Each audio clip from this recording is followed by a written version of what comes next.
Good morning, afternoon, and evening. Welcome to Let's Get Real. Today, I want to ask you a question.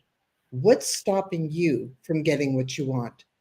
So many times in our life, we have those questions, those doubts, all these things that come racing into us. And I today would like to hit on to that subject. My name is Glenda Kroll, for those who don't know me, and I'm loving being here today with my co-host. Here she is. Hello, everyone. I'm Nicole Harvick, and I'm always excited to be here on Wednesday as well, Glenda. And I'm particularly excited today because we didn't have to go very far for a guest today. And as I sit here looking at that beautiful woman, everybody's going to get a big treat today because our guest today is our own Glenda. And, we talk about, we bring stories of resilience and power and empowerment to you each week. But oftentimes, Glenda and I don't share much about ourselves. We'll throw stories in a little bit. But I think today is like a great way to start is, we at our age, and I'm not going to give it away, but we have a lot of power, we have a lot of strength, and we have a lot of stories which actually got us here. So, Glenda today is going to share her journey. It starts back when she was little. She has taken care of her brothers with Fragile X syndrome, which I don't know what it is, but Glenda's going to tell it. She has navigated lost. And then she's going to give us some insights on mindset mastery, which is so important. And I will be taking notes for that. Financial security and reclaiming your personal power, which I think all of us at some point have lost. We've gotten it back, but there's times when it just slips away and we kind of have to wake up and reclaim ourselves. So Glenda, welcome. Thank you so much. I'm excited because, I always believe that I was here for a reason. I have a mission in my life. And for many years, I wandered and didn't know what my mission was. I actually, as a child, I always had this one question. I constantly asked, why was I born? And then I didn't know. What a crazy question for a young child to be asking. I came into the world as being the youngest of four children, and I have two siblings with Fragile X syndrome, which is a genetic disorder, which is a form of autism. Mm. And from that, I led a different life than the majority of people. I was a very inquisitive child, and I still am. And it was always about for others than it was ever about me. And for that, I always asked the question of what was it? Why was I born? Why am I here? Because there was times in my life where I felt very much alone, and there didn't seem to be that the attention that and I'm going to use the word normal for sake of not knowing what other word, but as a child needs. Every child, no matter whether you have any types of needs or not, everybody needs to be seen, needs to be heard, and needs to, also figure out what they're good at, and so forth in their life. And for me, it started out by this, by being the youngest, by being the one who was always looking for more, for finding out, and that inquisitiveness. But what happened as the years progressed is, I didn't understand the loneliness that I had until much later in life. But it was through that time where, this little girl didn't have the confidence in herself. Now, going back, I was always a very, I was a lot taller than anybody else in my classes. If you look from kindergarten right to the end of grade 9, when we were all in class pictures, if you wanted to find me, I would be at the top row in the center, and you didn't have to know what I looked like because I was there every single year. They knew where to find you, right? That's where the tallest person stands. Yeah. And that tallness didn't make me feel good, didn't make me feel comfortable, because I was really uncomfortable in my own skin. And I always doubted my abilities. And, That's interesting. Yeah. And I want to go back though when you said you always asked why, you wondered why you were born. And that's such a deep question for a little girl. yeah. Did you just wonder, or did you ever put it into words and ask your parents? In a lot of ways, it was very funny throughout, even as a young child, I kept on asking my parents if I was adopted. And for many years, I know, really crazy questions. And not that there's anything wrong with adoption by any means. I think it's a blessing in life. But it was because, first of all, I didn't know. There was never pictures of me around. And it wasn't until later where, because my parents sort of, shrugged it off. And then it wasn't until later on where I kept on demanding that I need to understand this. And then they finally said, well, there's no pictures because when you were born, movie cameras started to come and there were cameras or videos of you. And then of course we never had the projector so I could see these things. But and then until I had spoken to a cousin of mine who was there when I was born. But it was all these things that this little Yeah, child that's had so to live so with. different. Yeah. And it shakes your ground. And I speak out a lot to a lot of families that have now children with autism and special needs, because growing up in that whole world is very different than when you have a normal family. And it does shake your world in many different ways. And for me, since I've been living this life and I still care for my siblings, I help other families that to start helping them to become much more whole, because at times, especially as the child who has no special needs tends to feel like the child who's out of place. Yeah, that's that. And you, because you were born into a family like that, that takes you back to days when there wasn't often the acceptance that there is now. What have you seen change? I mean, you've got these eyes that were literally right there when you started to where you are now. What do you see as happening that I hope for the good? That's what I have seen. But man, what, you must be an expert on this. Yeah, and I believe I am, and so many times I've been called out. And as a matter of fact, I am going to be posting it on my page. I have been involved in a documentary series, which I'm probably in, especially as we're talking about people that are aging.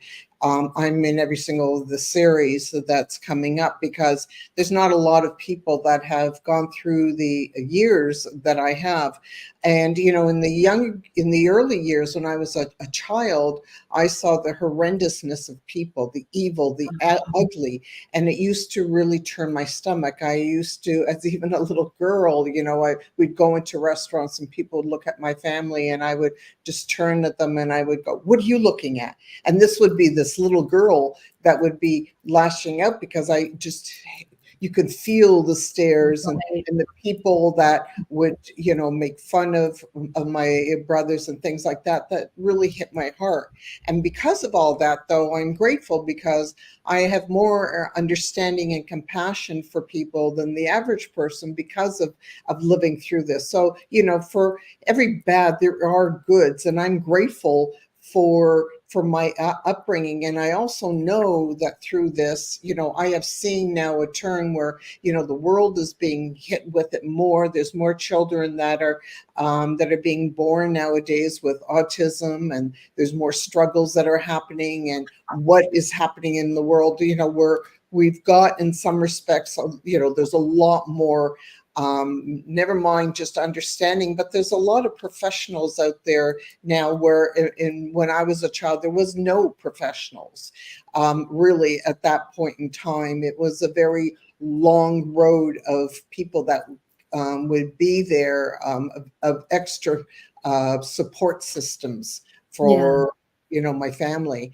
But it's been through the time, and now there's there's still some, there's always bad in every, but I think in majority of things now, it's wonderful that there's so much more out there now, that people are much more open to it. People are kinder. There's more doors opening, and the greatest part is, it's not, unfortunately, is set out as much. You got to do some investigating, but there's a lot of things out there to help people.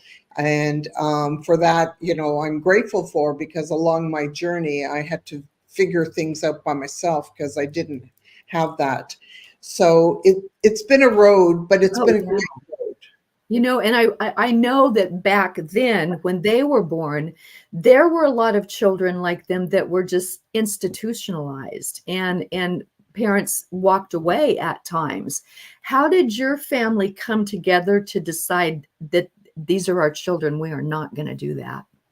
My mother was very strong on that. She had two brothers, which I found out when I was an adult, that were institutionalized, that she Mm. really didn't get to know well.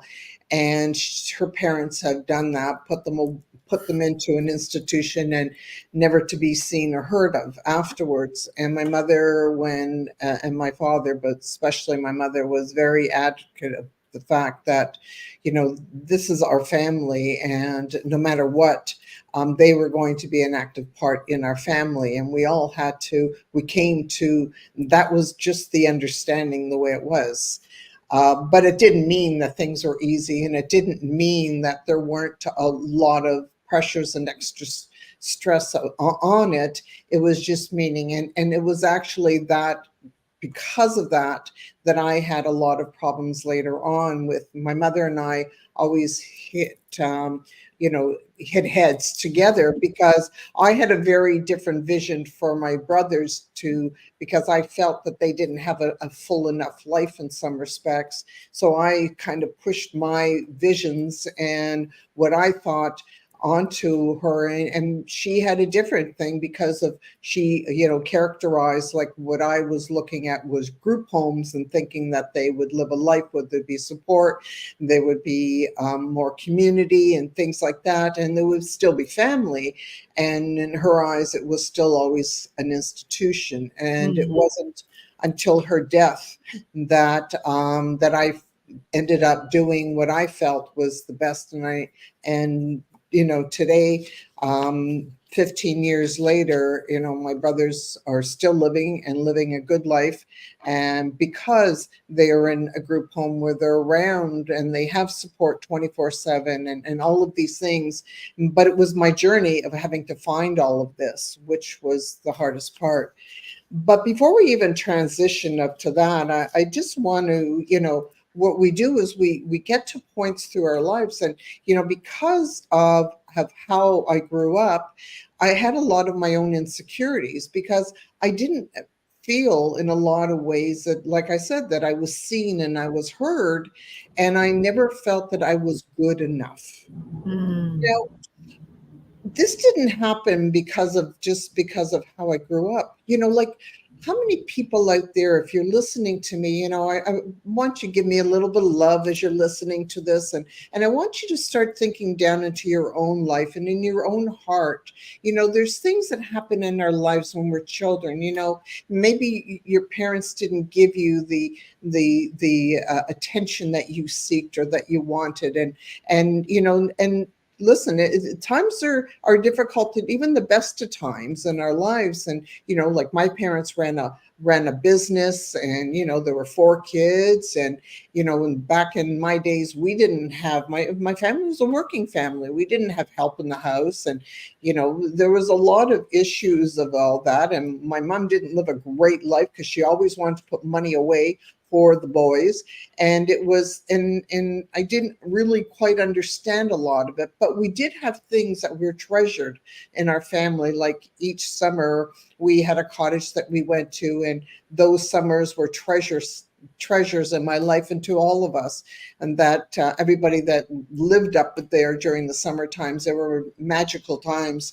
But there's times when we have gone through in our lives, we feel that we're not enough. And I bring these up because I'm, as I work with more and more women, and we go through the things, like why they're not doing some of the things, why they stay in relationships that really don't serve them well. And I lived in a relationship, I was in two, relationships that didn't serve me well.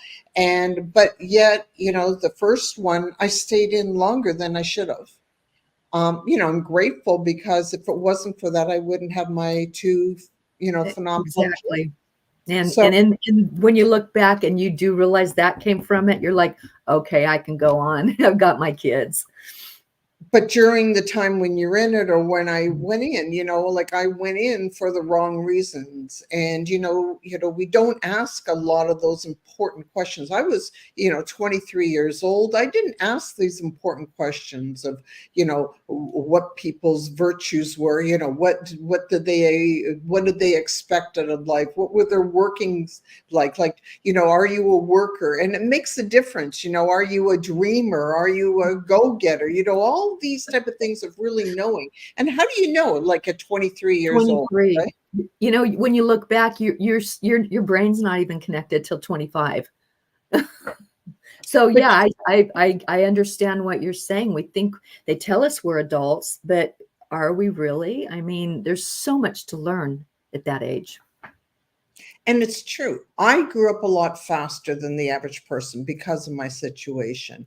I also felt as though I would sometimes go in my father's stores and I would help out as a little girl, whether it was sweeping floors or wrapping. My father had a drapery store, so when he sold drapes, I would wrap them.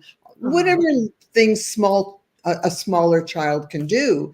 So I was used to the working thing, but I liked the fact of that independence and feeling that I wanted to do for myself. I had that, my dad would give me, in those days, even $20 and say, you go out with your girlfriends for the day, and here's so you can buy yourself some lunch or, a little thing. And I thought that was great, but it didn't give me, like I didn't want to spend it. I wanted to come home with it. And it was during that time where I started wanting, as I didn't do well in school. I was too smart for my own good. Mm. And, I did silly things, skipping classes, all sorts of things, because when I say I didn't feel like I was seen and heard, for the longest time through school, my parents didn't even really know what was going on in my school and how my classes were, because there was just, yeah. But listen, my kids paid for that down the road afterwards. Yeah, exactly. Exactly. But it's when we start having these things and we don't understand our abilities and we downplay ourselves to that degree, this it's a continuation through your life, and it holds you back. So, my first job was when I was in high school, and I definitely wanted my own money. And I was going through I was trying to figure out what I wanted, and I wanted to have a job. And I ended up getting a job in a retail store in ladies' wear. And I enjoyed it and I was good at it. And my parents fought with me, no, you need to focus on your education. And it was like they didn't win. I ended up working there, but it was that led me to so many other things. So I'm going to be throwing some golden little nuggets along the way, so that I want you to start listening to what goes on in your head, what goes on in your heart, because it was that thing that had changed my life. You see, I originally, as I went through school, I went to a private college and I did a paralegal course, and I graduated, and I did really well because, I didn't think I did well in school, but put a legal document in front of me, and boom, I can read it, understand it, and do very well by it. But I hated where I landed. I landed in a law firm it was a terrible law firm. And though from that, I ended up I was offered a position back in where I was working in retail, and a position was created for me as at that point it was called a floating manager. So my job was to go across Canada, open stores, train staff, and train managers of how to start working and building their store from the opening. And I did that for a couple of years. So I traveled in my early 20s. And actually, I was the youngest one in the chain, and the chain was close to 500 stores when I came into it. And I was the youngest girl. As a matter of fact, nobody would ever had guessed my age. Well, you put by that point, I'm 5'8". You put a pair of high heel shoes on, you're 6 feet tall. You wear a dress and you wear yourself well, and nobody will really realize what your age is. But it was that quizzing of myself, even to start out with. How am I going to do this? I don't know how to do this. So it's those things that start to hold us back. So how do you do it? Well, you start by taking that step. So if you're watching and you think there's something that's telling you inside of us, do you have a dream, a hope, a desire, and you don't know where to go, but there's something in there. Even if you can't do it, and I've done this so many times through my life, where something says, but Glenda, you can't. But you know what? I always had this thing that I would jump into it anyways. It's getting moving into that area, past that discomfort area, and doing it anyways. And when I did it anyways, glory be. Somehow I seemed to accomplish it, which is crazy. In myself, it was like, wow. So when we hold ourselves back, it's the voices in our head. It's the thing that stop us. It's the lessons that we think that, that somebody told us down the road that we're not capable, but we don't know how capable we are until we jump into something that we maybe have never been exposed to. That Glenda, and I'm the same way, and that's happened so many times. And had I listened to my mind, and I wouldn't be on this podcast, because when we started talking about that, I'm like, I can't do that. And it's just become one of my, you know how much I love Wednesdays. So our brain will trick us that we can't, but you can't listen to it all the time. You have to take that step over fear, like you're talking about. I love that. For those who have the chatter in their minds, here's a little nugget for you. Write down all the things that you're telling yourself that you can't do. I did this many, many years ago. Start writing down what you can't do. And then draw a line in the middle of the page. And on the other side, I want you to talk to yourself about when you see yourself that you've actually done it. What would you feel like? How would you feel once you've done that? It's so different, because if we just keep on talking to ourselves and I used to do this, and you know what? I still have times when I question myself. I can't tell you how many times I always question myself. But the idea is to not stop yourself. It's okay to question yourself, because what we need to do is get past, instead of saying, well, I can't do it. How about if we question ourselves and saying, how can I do it? Let's switch that over a little bit. And when we can come on to figuring out what can we do so that we can make that happen for ourselves, allow ourselves to figure out that somehow, and this is what always comes through my mind, somehow, some way, I don't know how, but I'm going to do it. And when we can come up with that, instead of having that fear, and remember, fear is false evidence appearing real. We feel like it's going to happen. But what if it didn't? After I had left, I had spent, years on as a manager in this. And then I went up and became a supervisor. I had my own stores in Western Canada. And then when it came to the part, many years later, I decided to leave because they wanted me to relocate. And I decided it was time for me to leave. And even though I made that conscious decision, it was still a whole thing that I went through. What am I going to do now? Do I have the abilities? This is all I've been doing now. I don't have the abilities to do anything else. Again, the same behavior starts. And then so when you try to go out of your comfort zone, the other greatest thing to do for yourself is start to reach out, talk to other people that are doing different things, take courses. We live in a world right now where we're so lucky that we have YouTube, and you you can learn anything on YouTube. You can. And people, I talked even with like your kids and my kids 30 years ago, that was not available. So we have more information at our fingertips to figure out that we can do it than that we can't do it.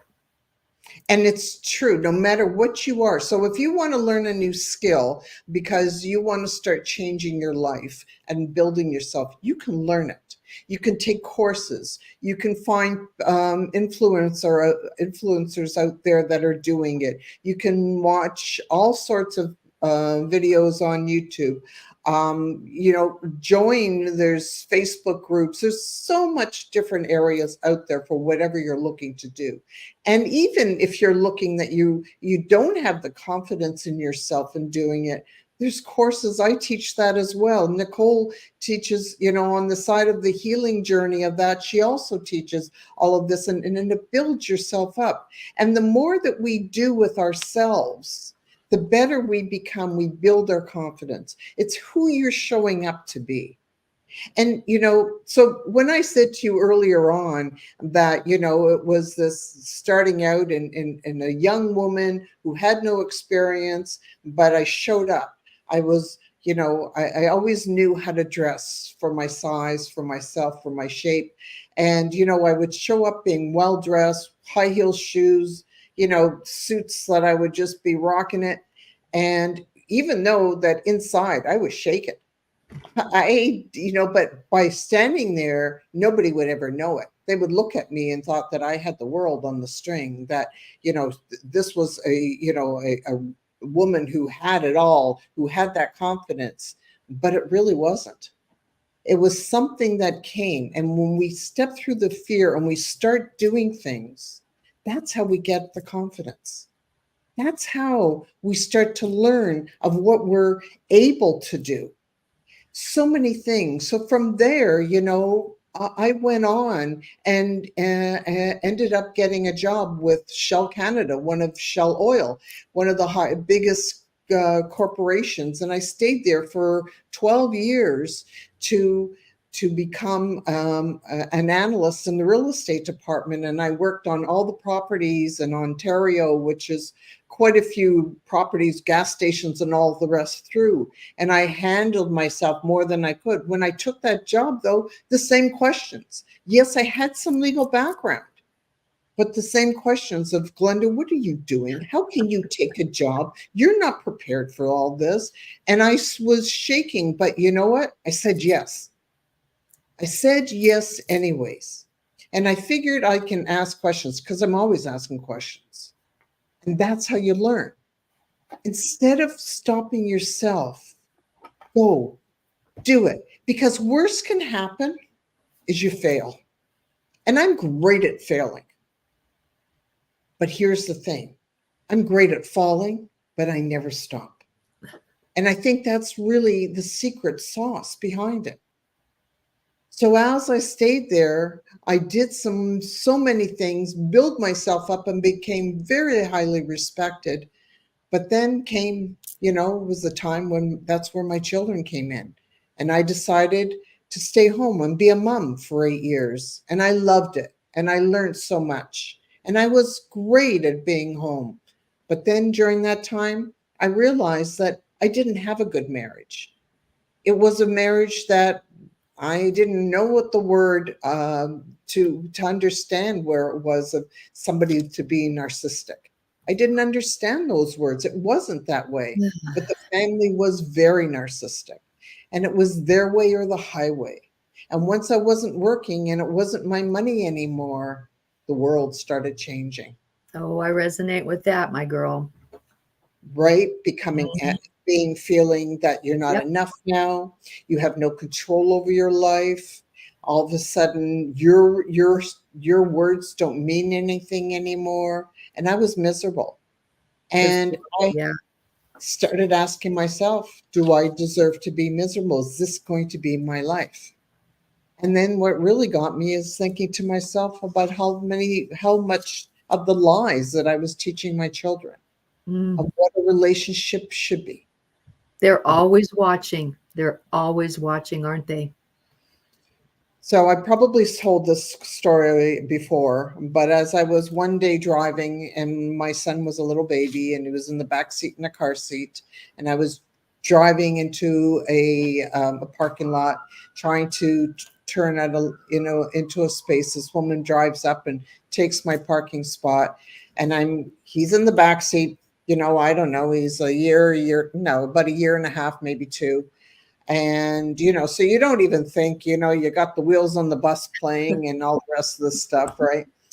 And I got mad. This woman came and stole my parking spot, and I called her a pig. And I didn't think twice. I take my son out of the car. I'm carrying him, and I'm passing the spot with this there. Well, out of the mouths of babes, he turns around and he looks at her and he calls her a pig. Yikes. He was a smart little guy. That was the greatest lesson I could have. Absolutely. Your children are watching you at all times. Your children are listening to you. So when you talk about others, you talk badly about things, and they're being there. Or I used to listen to my parents and sitting in the back seat while we were driving places. All of those things went into here. And that's what's happening with your children as well. So remember, when you speak, when you talk, your children are listening to everything that you're saying and you're doing. And it's so important that you understand this and understand that when you do things, good or bad, that's what they're learning. And it's so important that that's who you need to is be that person that does the honorable thing, to do, taking that step to build more, because you're building the mind, you're building them at the same time. So it was that time. Now, I didn't realize what I was going to be up against in my life when I left that relationship. It was a battle. It was the battle of hell that I went through. I got dragged in and out of court to the point where I was in $200,000 worth of debt from legal bills. And it was at one point in time where I just couldn't do it anymore. I was close to having a nervous breakdown, and my doctor was worried. And I finally went in. I actually, at one point, even gave up my children because I couldn't handle the fight anymore. It was impossible, and no child support, no spousal support. It was a very hard time. And it was that time where I felt as though I had no control. I had lost the control in my life. I had no confidence. Being home as a stay-at-home mom, I didn't have the connection to adults. I was so involved in all this school time programs and all the things that taking my kids. My kids were always being the forefront, but I didn't give to myself during any of that point in time. And I lost all the confidence in myself and my capabilities. But it was at one time when I thought that I couldn't go any further. And how else was I going to be living? My life was terrible, and so were my children's. It was a time where I stepped into court and I decided to take over my case, and I was going to represent myself. And that is when I started to empower myself and started to take on. Because you know what? I had felt that I had nothing left to give. And I had nothing left to lose, because what else could happen to me at this point? It's just like you. If you're looking at something that's going on in your life and something is pulling you back and you're worried because you want to try something, but something is stopping you. I want you to think, what do you have to lose if you try something anyways?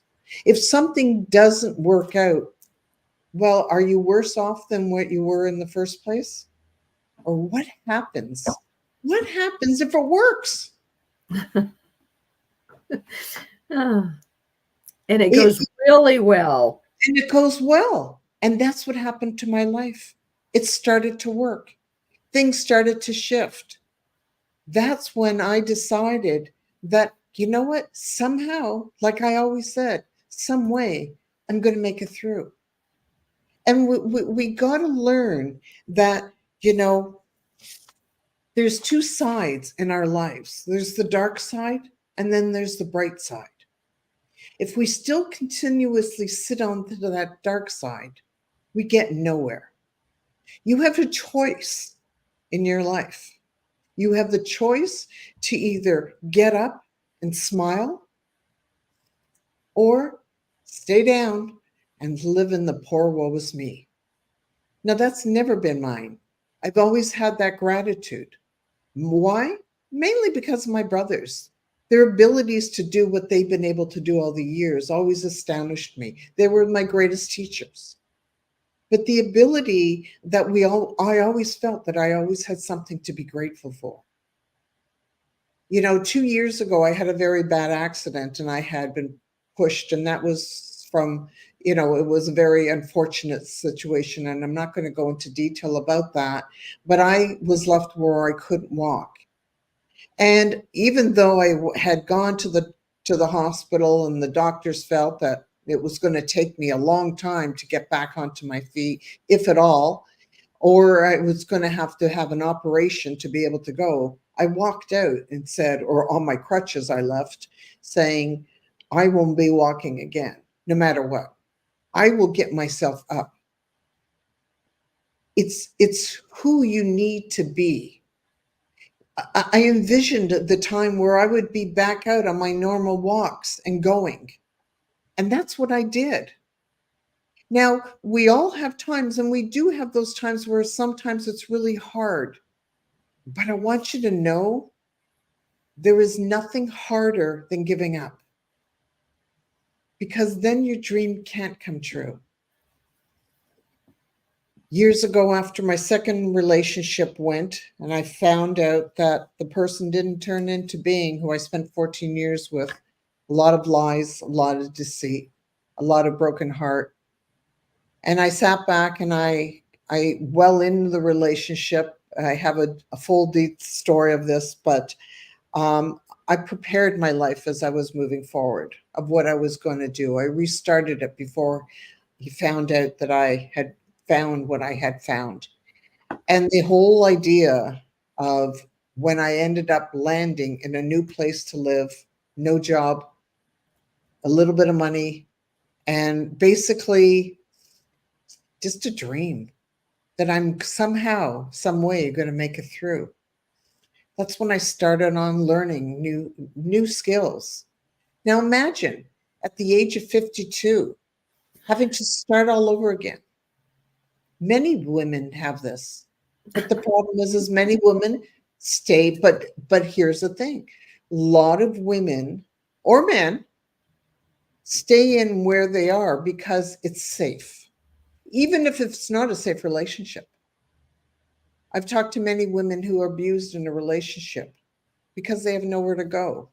There is safety in that factor, whether they're not even safe. But many people stay in because they're worried of how they're going to pay their bills, how they're going to look after their children, how they're going to survive on their own. Well, I set off to asking those same questions, but I wasn't going to stay for somebody who did not respect me. And I knew that I was worthy of more than what I was receiving. And I knew that no matter what, nobody's going to do to me what he was doing. And I set on my own journey. And that's when I started actually decided, because that voice, do you know that voice that comes to you? That voice told me, you should look into real estate. So, but I didn't listen to the voice at first. So I started trying other things. While the years that I worked at Shell, I started doing, as well as my job in real estate, I also started doing conferences and putting them together, and I had a knack for that. So I tried that for a while. It wasn't my thing. I do it from time to time as special, special things for people to help them. But for the most part of doing that day in, day out, it wasn't it. But that same voice kept coming back to me to try real estate. But yet I didn't want to become a realtor. I didn't want to be showing people houses and giving them, walking them through and trying to let them to bring on a dream for them. I needed more. And that's when I set out on my own journey to start learning how to invest in real estate, how to go from nothing to learn to doing something. And that's when I took courses, hired a mentor, started learning how to renovate, what the cities required as far as what type of paperwork was involved, what kind of people that you needed to get involved with, connecting and getting all of that. And that was something that all of a sudden, from knowing really nothing to managing, that when I told friends that I was doing it, people would say, "What are you doing? You don't know anything." So when somebody tells you that, is that holding you back? We got to learn that it doesn't matter what others say to us.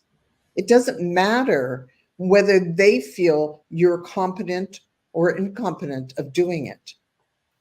If you have that voice talking to you, that something in your heart that says, "I got to try it," because worse comes to worse, it doesn't work, or you find out soon enough. Now, I'm not saying that it went easy. I had a lot of falls, but here's the thing: from every fall, I had a tremendous learning.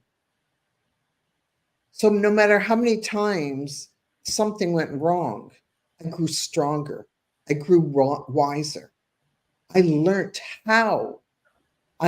I learned the systems. I learned all these things that in a million years when I started out, I never thought I could do it. And now that's what I'm showing other people. It's about believing in yourself, even when nobody else would. It's about having people out there to start building you up. So now it's about, for me, what is my desire, my mission in life? My mission is to help other women, to build them up, to learn when that fear comes into your heart, to give you that confidence. Even if you don't have it yet, I will have it for you. Because for me, I had other people that helped me along my journey to help build me when I didn't feel I could do it. And then once I got that confidence, that ability to go forth and build myself strong, is when the train kept on going. And now I'm actually going to be offering a 3-month course of teaching you how to buy and invest in your first property, a hold and buy, a buy and hold system that allows you to start creating your own wealth. Because when you get to this point in your life and you don't know what you're going to do with yourself, you can still learn to do something that you're not trained to do. It's just having that belief and that desire that you want more. And it doesn't matter how old you are, because here's the thing: if I can do it, so can you. And that's what I really want people to understand. There is so much out there. There's so much that can be taught. And if you don't have that confidence in yourself, I will hold space for you to build you. That's what we do as mentors and coaches. We're here to move you along the path. Just think of it. When you look at any sports that there was always a coach for every single sports. Even the top sports people out there still have coaches, because here's the thing: we don't know what we don't know. It's something that we don't. And until somebody is out there and seeing, from stepping back and watching you, that's when you're going to be told of what you can do. And if you can't do, or maybe we need tweaks and things. So for the last 15 years or so, I've had coaches along the way. And for me, it's grown me to being stronger, much wiser. And most importantly, you know, is building the trust within myself. And that's really where it comes into being, where we're having that lining in your own, that silver lining within ourselves can move us to being much better, to keep on going, even when the fear is there. It doesn't mean if you can't, if you fear it, that you should be stopping there. You're going to make mistakes, but that's all they are. They're just learns along your way. So, Nicole, I know that you were very much involved in real estate, Mhm. and it is such a powerful skill to have, and it's powerful information, even if you're looking that you don't even know that you want to do something as to buy and to hold, but learning the details of real estate makes you a lot wiser, even if you're wanting to buy a property for your first real estate, that you want to buy your first home. The Mhm. information will take you so far in your life, and build you and become so much wiser in your negotiations. Oh, And absolutely. Absolutely. And, I'll just give you an example of where I'm living now. During my divorce, I knew we had a rental that we'd had for many, many years. And it was like, I knew in my mind, we're talking about manifesting everything. I'm like, I want that rental. I want that rental. And what I wanted to do is I knew that I wanted to buy a property here in South Carolina. And when you have even a minute, knowledge of real estate, I knew I could do a 1031 exchange, and I would not have to pay. If I bought a like kind property, I wouldn't have to pay the taxes if it matched out. So, and it was so funny because I wanted that so bad, and I kept seeing it as mine. And we sat down at the divorce table without prompting. He says, well, I would like Nicole to have the rental property. I'm like, yes. So that's how mine came about, and I had it as an Airbnb for 3.5 years. And eventually when I move someplace else, I will transition it back into that. So and you can even buy, it doesn't even have to be a house. Sometimes it can just be land, because a lot of land right now is being looked at. And if you can think 5 years down the road of what developers have done in the last 5 years, you're going to have a piece of property that's going to be worth a lot of money, especially when you can go in and you can, go to your county and find out what's being developed and where. You kind of have an idea of what kind of growth is going to sprout up around that. those are some of the things we talk about, because it's going to your city, your town, or Mhm. wherever, and you start asking questions of what they foresee. They have plans to 5-10 years down the road of what's going to be happening, Right. and that is, that blueprint is worth millions, and people don't think to go and ask these questions, because that changes everything. So, Absolutely. this is part of, becoming more skillful in life. And Mhm. to me, these type of things build you.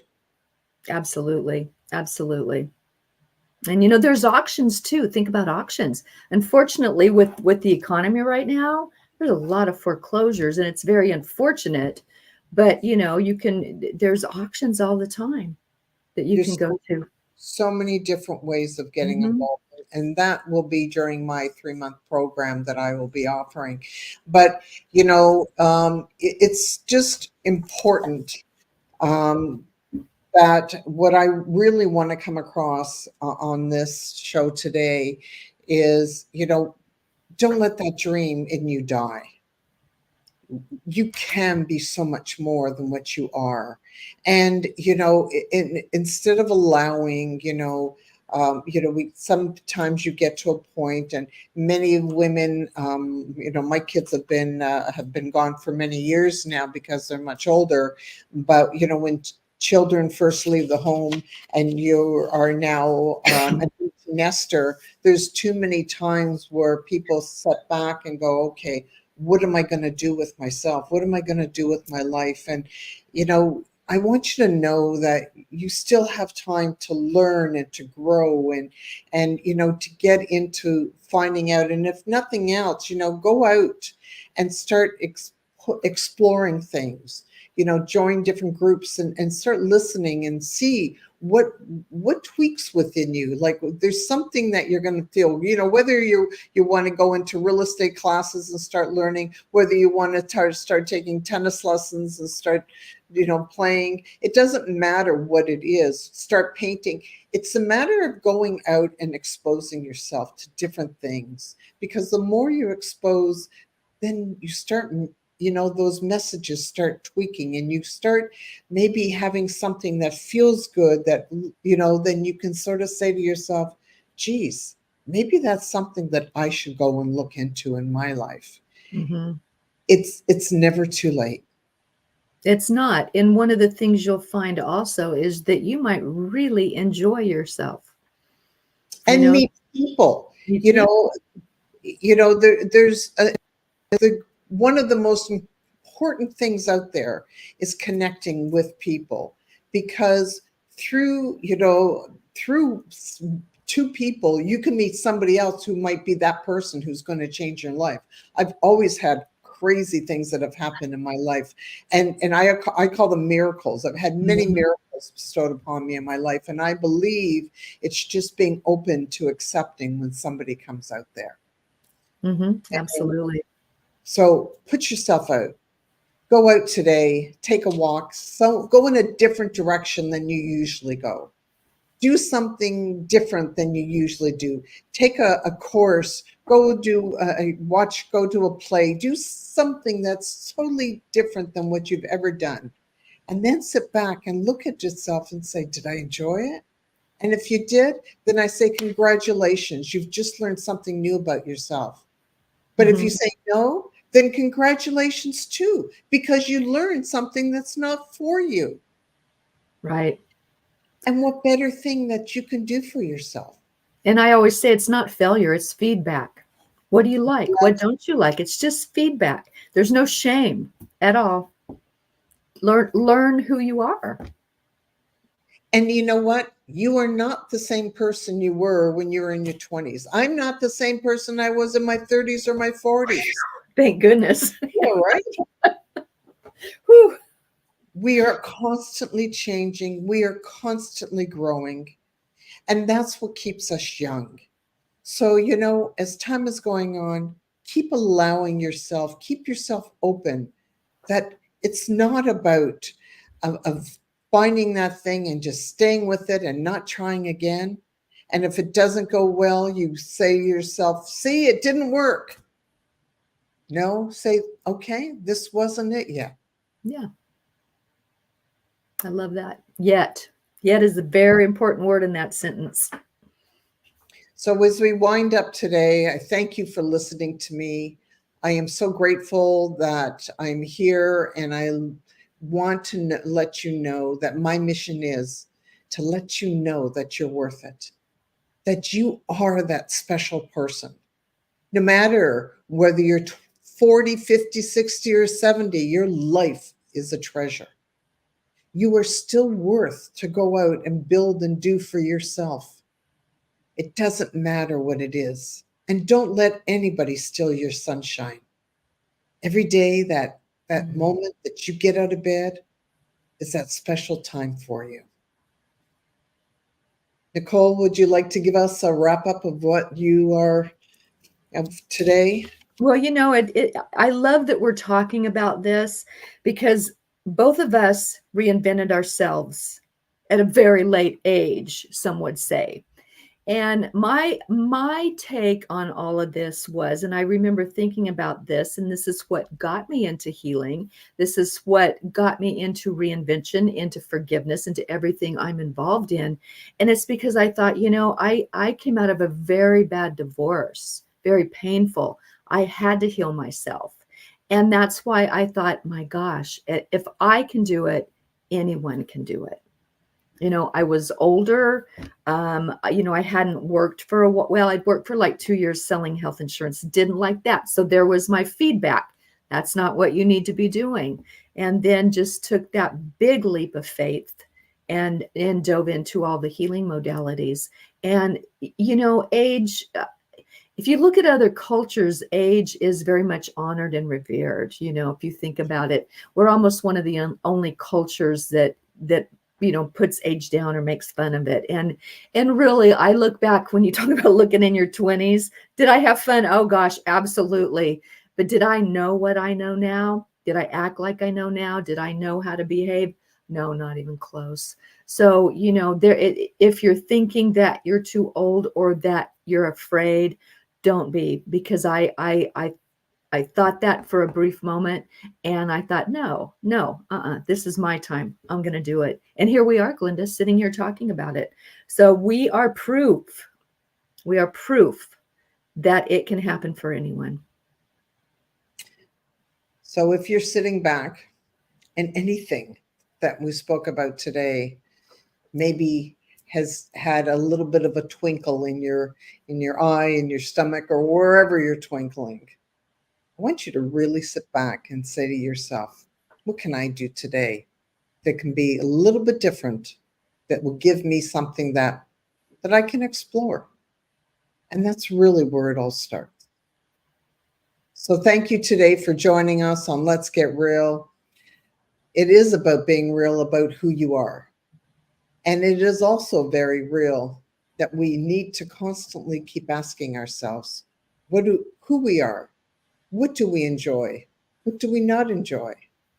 What is our dream? Because if we don't start looking at those dreams and keep working at those dreams, it will be the time when you'll be sitting back in your life and saying, I should have. Mm-hmm. Absolutely. Don't do that. Yeah, don't do that. Don't do that.